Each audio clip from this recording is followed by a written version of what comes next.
Europe had the highest decline at negative 62% for the year, and then you see South America, excluding Venezuela, was right behind Europe, and mainland China did the best. Still a negative decline, but only 36% down from RevPAR in mainland China. And this is a view of back to occupancy, but of global gateway cities around the world. So the colors, this is an absolute occupancy number, and the colors give you an idea of their performance. So we had a handful of poor performers in the red, which is occupancy below 25%. Rome was the worst, at 12% occupancy for 2020. And we had 3 markets in South America, Bogota, Sao Paulo, Buenos Aires, that were below 25% occupancy. For most of the global cities around the world, you see in that yellow category, which is 26 to 50% occupancy. But there were a few bright spots. Shanghai, Singapore, and Auckland all had occupancies above 50% for 2020. So this is moving into 2021 and looking at first quarter occupancies compared to the full year of 2020. So looking around the world, several areas saw small improvements in the first quarter in occupancy. North America, Middle East, Oceania, and Latin America all improved a few percentage points over their 2020 annual totals. But we had some other areas in Europe, mainland China, and Asia that actually were a little lower in the first quarter compared to their annual 2020 performance. And those are areas that saw lockdowns again right at the start of the year, and that's why occupancies were a bit lower. And this is the revenue per available room. Again, growth rates for the first quarter compared to the annual performance of 2020. North America leads the way there at negative 29%, along with the Middle East at negative 16%, and Oceania at negative 14%. So some improvement for those 3 regions around the world. Europe and Asia were the areas that showed no improvement in the first quarter over their annualized performance in 2020. And then I'll point out mainland China at 80%. So 80% RevPAR growth, which is great, and that's so positive because mainland China was hit the hardest. Obviously, COVID hit there in the first quarter of 2020, so things shut down. It's a very easy comp. And that's what you'll see throughout the year this year as we begin recovering around the world. The growth rates are actually going to be big positive growth rates because it was so negative last year. And here's a look at the first quarter, again, the global gateway cities. You see a few more greens, also a few more reds. So we had more cities below the 25% occupancy in Europe because of the lockdowns. And then we added Moscow, Miami. Miami is a city that has pretty much returned to normal occupancy levels, normal average daily rate. And then we've got added New Delhi, Dubai, Mumbai, also achieving over 50% occupancy in the first quarter. Obviously, India is experiencing a rise in COVID cases, so what we expect to see over the coming weeks and months are a decline in the performance in those Indian markets. So this is a look at weekly data, and this is beginning in February of 2020, ending in last week's data, and this is again occupancies. And you see,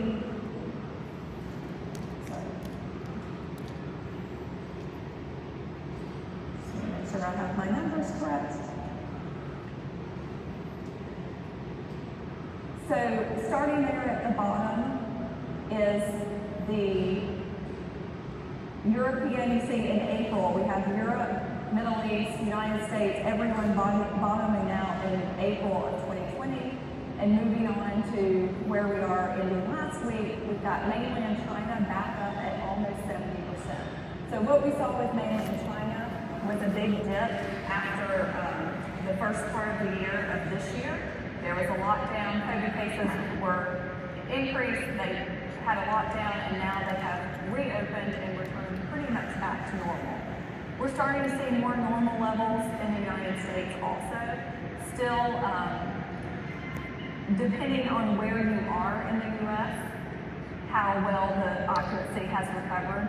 Certainly, Fred out of New York we've been following New York closely. Our big gateway cities with urban centers have not recovered quite as well, with the exception of Miami, because Miami was open sooner. Miami has recovered, but New York, San Francisco, DC, Boston are all markets that are a little farther behind other markets across the United States. So what will recovery look like?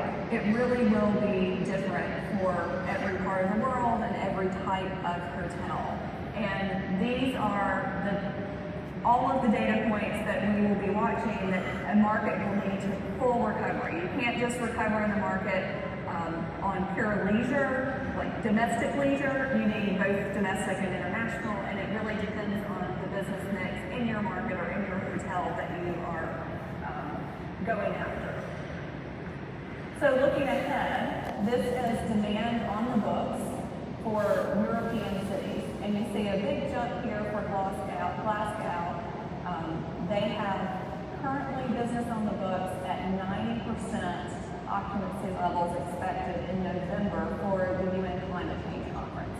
So certainly, as events and group meetings are starting to happen, then business on the books is there. What we are watching is certainly the COVID cases. So as long as these events happen as planned, then we'll start to see more normalized occupancy levels. But the big question is, can we keep COVID under control with vaccinations and safety protocols so that these events can happen? The other peaks you see here are actually sporting events, concerts, or other big group meetings like the Climate Change Conference that are happening in markets.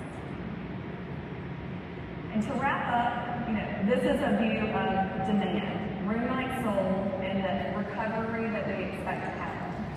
The recovery will be different depending on if you're looking at demand or average daily rate, or if you're just looking at occupancy. So looking at the raw room nights sold, this is our forecast for these countries. We don't expect full demand recovery really until the end of 22, and it will be into 2023 for most of these. So by 2022, we will be at least 90% of the demand recovery in each of these countries. So we have forecasts for many markets all around the world, but this was the best way to give you a quick overview, and certainly happy to dive in later this week over drinks if you want to do that and ask more questions. Thank you.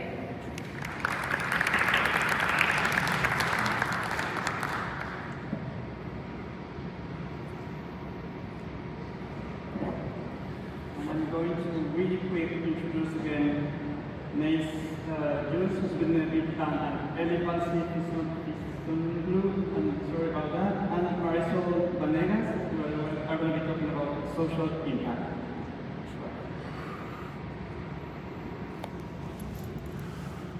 Thank you so much, Amanda, for a great presentation. I'm doing the research myself. I love all the numbers. STI also regularly provides numbers for our recovery dashboard, which is available on our website, so thanks for that. Moving on to the next topic. Each of us has witnessed the social impact that our sector has in communities worldwide while we travel. And the latest crisis has only emphasized the importance of social impact across the world. I will briefly walk you through our latest research into conducting social impact worldwide.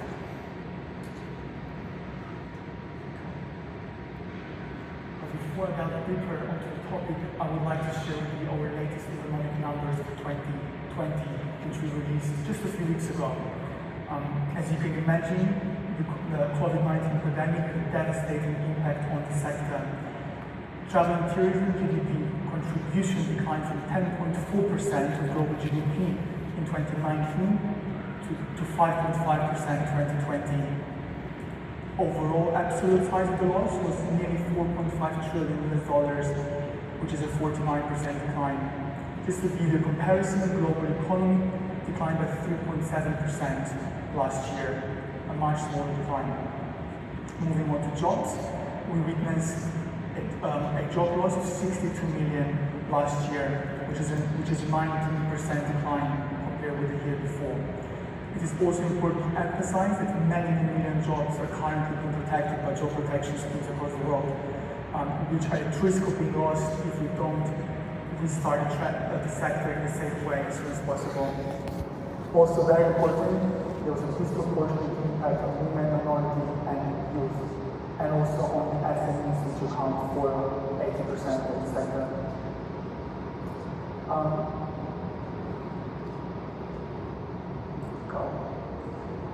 As the first phase of our research, we try to bring together our economic data with the social impact data, and we work together with the Social Progress Imperative, which is an organization behind the Social Progress Index. This index focuses on non-economic dimension of national performance. It is a holistic framework and consists of three broad dimensions of social progress, namely basic human needs, foundations of well-being and opportunity. And all of the indicators within the framework are aligned with SDGs. What we found was that there are significant correlations and relationships between WTDC data on one hand and social impact index scores on the other hand. This means that our sector has a potential to really positively impact social progress around the world. And in the next phase, we try to find different ways that our sector impacts the social impact. And the first one is sector's contribution to diversity and inclusivity. And it's one of the most diverse sectors worldwide. Women account for 54% of travel and tourism employment worldwide.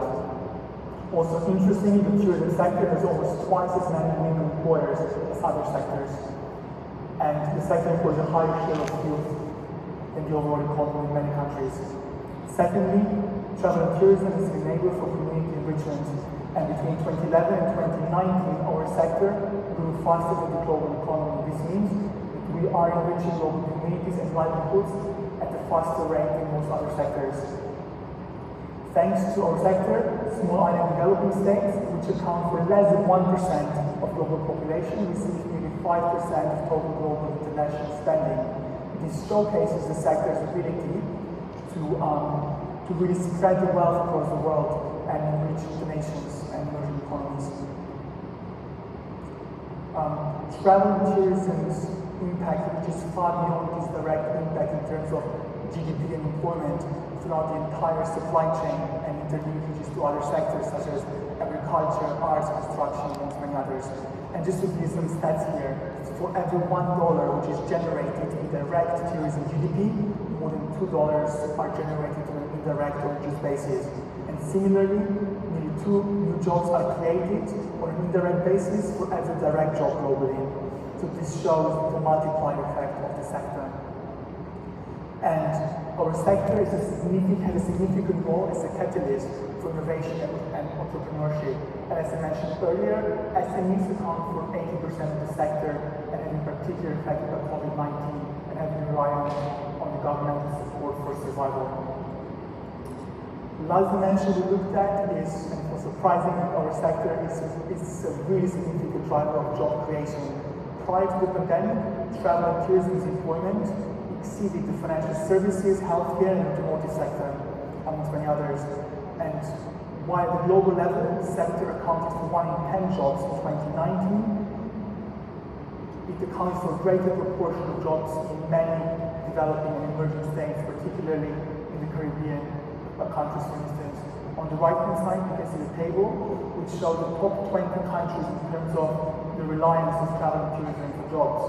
So in 2019, over 90% of employment came from travel and tourism, for example, in Antigua and Barbuda, over 85% in Aruba, and nearly 80% in St. Lucia, so a significant share of employment. We also looked at a number of case studies, and here I just mentioned 2 of them. The first one is Malaysia and Homestay Experience Program. The government implemented this program since 1995, not only to boost the incomes of local communities, but also to enrich the travel experience, they can experience the rural lifestyle and local culture. The second example I have here is Mount Kilimanjaro in Tanzania. This is a great example of tourist activity that not only brings tourism dollars to the national park, but also to local communities. And 28% of tourist packages went for poverty reduction initiatives. It's a very relevant example. Many of you may have seen this. We also launched our 1,330 million jobs campaign in December. This campaign shares the stories of people in travel and tourism. And it's all about the love for travel and tourism and diversity and inclusivity. And the main goal of this campaign is to show the world how unique and loved the sector is. And that behind every job in the sector there's a face and a story to be told. If you have a story to share, or if you'd like more information about it, please do get in touch with us. And now I would like to hand over to Elif and to Marisol to share their experience with social impact. Thank you very much. Turkey is one of the top countries welcoming every year more international visitors, and in 2019 we welcomed over 52 million international visitors. And we know that tourism has a very strong impact on our economy. But we know that it's not exclusively an economic phenomenon. It also involves non-economic and intangible effects such as social, cultural, and environmental ones.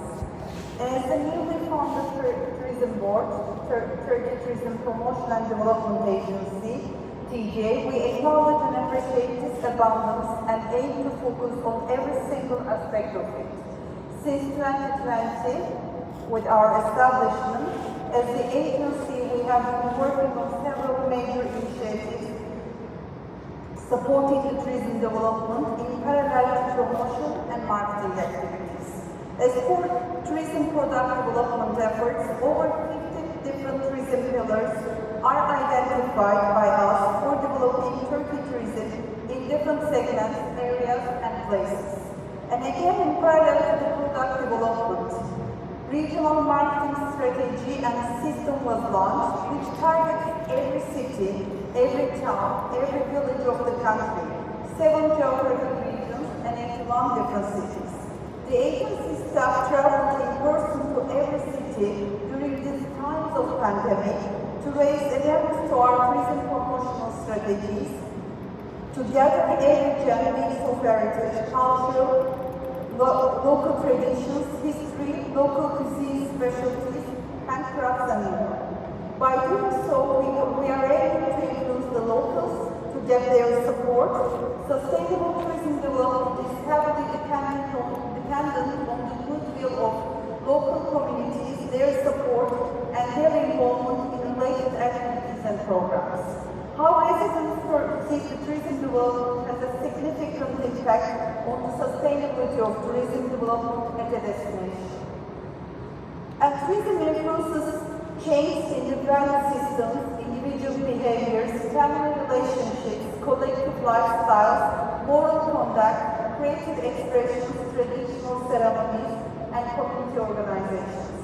And as a result of this increasing number of tourist arrivals, the local community provides a range of products and services to cater the needs of these visitors.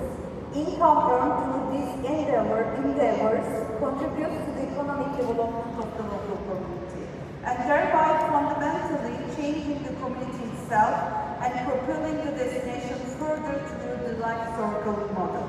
And tourism is a force for peace that brings understanding the facilities, cultural exchange between local residents and international visitors. And tourism can facilitate an understanding of cultural identity and heritage, as well as the revival of arts, local culture, and crafts. And tourism can help preserve the cultural identity of local communities through the increased demand by the tourists for historical and cultural exhibits. And I would like to finish my words with a small example from our own Mediterranean coast, Turkish Riviera, our turquoise waters, where we are keen on increasing the blue voyage trips with the wooden flag yachts. An example about how tourism development contributes to preservation of local culture. And those pictures you see are from my own blue cruise voyage from the Aegean of Turkey. And Kekova is a small island with antiquities along the shores of the Mediterranean, about 3 hours to the west of the major tourism destination of Turkey, Antalya. Ladies of the tiny remote village of 150 households are skilled needle workers. They make exquisite embroidery to be used as scarves and shawls. This village by the shores of the Mediterranean has a very limited access by road.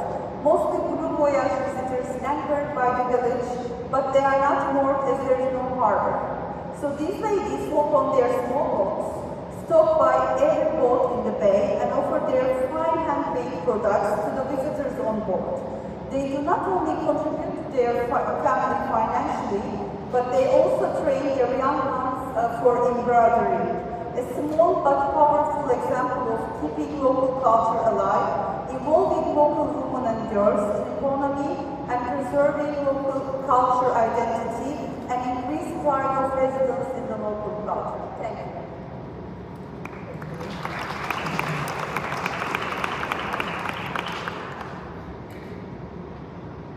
Ready? Thank you very much.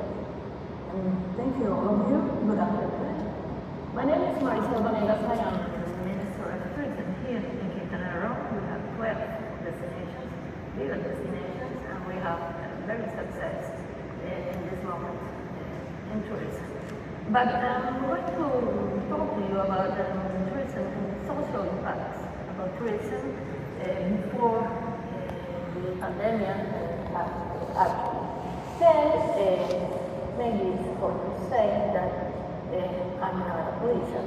I'm a researcher. I have 28 years in experience making research about tourism.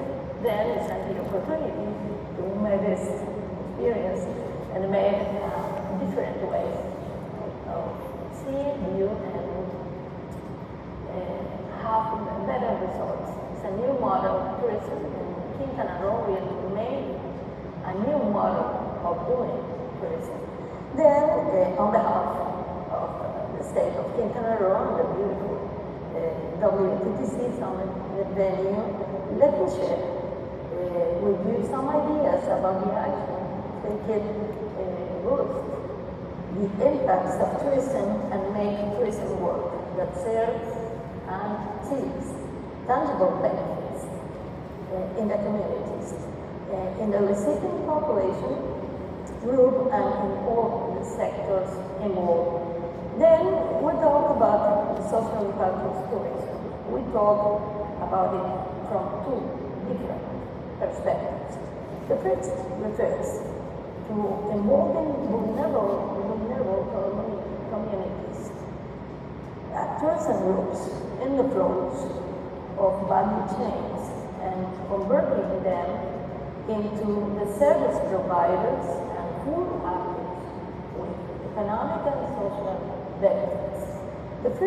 This exhibition to the accompaniment program for the development of communities programs is, for example, the Malaysia tourism destination. It's a clear example for this approach. It's the first fully sustainable and fully community management destination. It is a destination near from here, from 20, maybe 40 kilometers. It's a destination located in the Mayan area, which seeks to participate with equal conditions, which generate not only employment, but also the incorporation to these groups in the entire process of the production chain. The strategy is to implement something we call, and Vicente knows about it, we call the little bench strategy. In Spanish we say la estrategia del banquito. A bench is an step that facilitates the access of community service providers to become tourism producers. This scope provides conditions to go from the creation of products to the commercialization of products. The second part of our formula is the social benefits generated by tourism companies.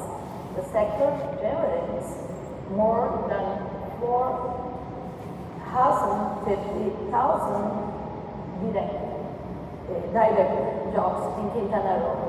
But the jobs generation is not the only issue that we must review. Also, the working condition and something well-being. That's the reason we have undertaken the first welfare study of the workers in the tourism sector in order to improve better working conditions and contribute to better life quality.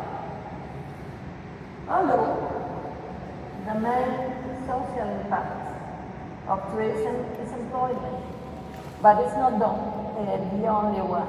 Tourism activity generates a lot of well-being through its corporate responsibility programs. So we have created a microsite to link that interest from the companies, the tourism companies, with the civil society, and thus generates donations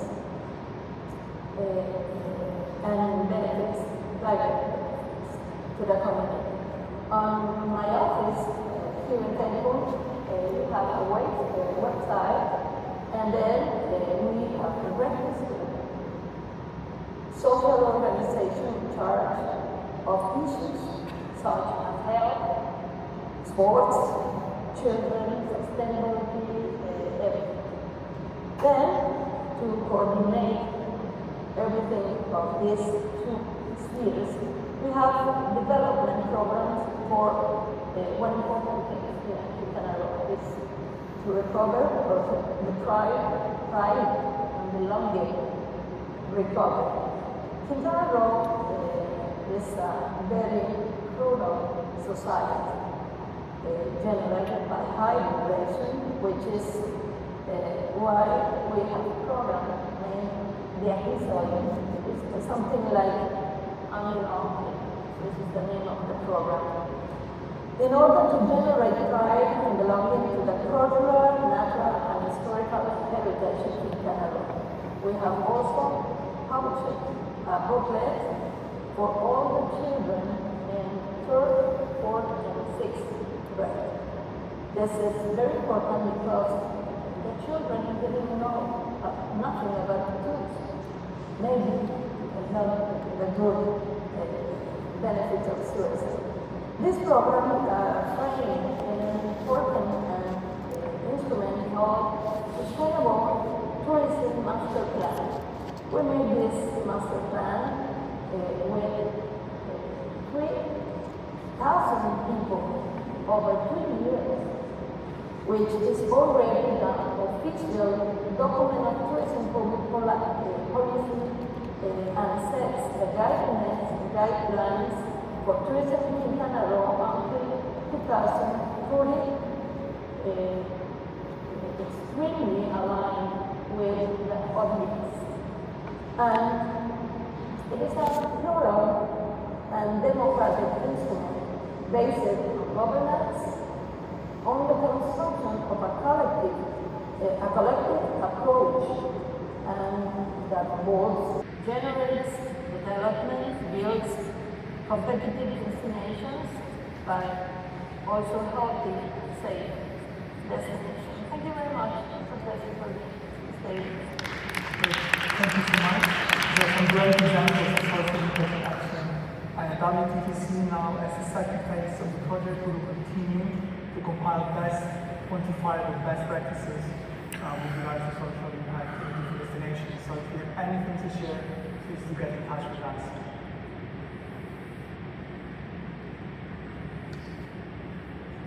I know we are overrun for a few minutes, so I'm going to allow just one question, if there's any question from the audience.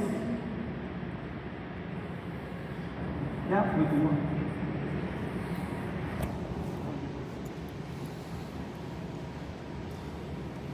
Quick question for you, Amanda.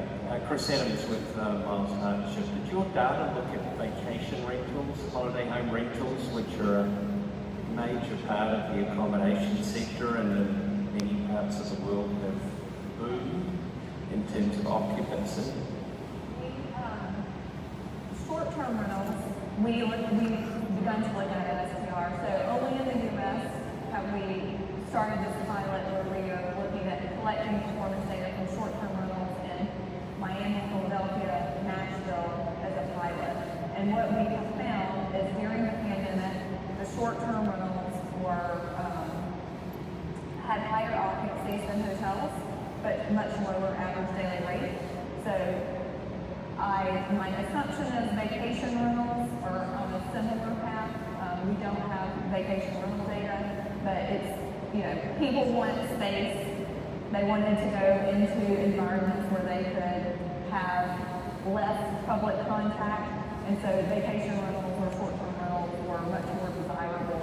But we're starting to see the occupancies even out, and hotels far away have a much higher average daily rate than what we've seen on the short-term rental side. Probably one last question. Thank you, Adolfo. Well, my name is Mariana from the Executive Woman Travel Association in Mexico, and I would like to ask regarding to the impact of social research in the 330 million campaign. Is there any special guidance or any format to participate? And just a comment for myself, glad to hear about the great job your organization is doing regarding the tangible tourism impact in the communities with the Banquito strategy. Thanks. There's a lot of echo. There's a lot of It was clear or It was a lot of echo. echo? Is the question about one in 350 million campaign? Campaign, right. Yes. So we actually have our marketing manager here, who's been responsible for the campaign. We do run on all the stories, and then we have a selection of criteria for which we share on our social media platforms. So there is a process in place, and we can talk to you more about that later on. But we'll be happy with that. If you guys want to share any stories and just use the hashtag 1 in 300 million, we definitely encourage you guys to do that. We've got quite a few members already doing that, or just go visit the travelhub.wttc.org website, and it's all on there as well. Thank you, Stephanie. Thanks, Sam. And with that, I know we're probably moving into the dinner session, so I would like to wrap it up. I would like to thank you all for coming to this first session, the first Global Summit in a pandemic. But I would like to especially thank very much all our speakers. Amanda, thank you very much. Ellie, thank you very much. Marisol, thank you very much. And Nate for making a great effort on the WPT side. And Ellie, of course. So with that, thank you again. And our host, Cancun. It's a beautiful place. We're very happy to be here. And thank you, Marisol, and the whole team in Cancun and in the state of Quintana Roo for hosting us.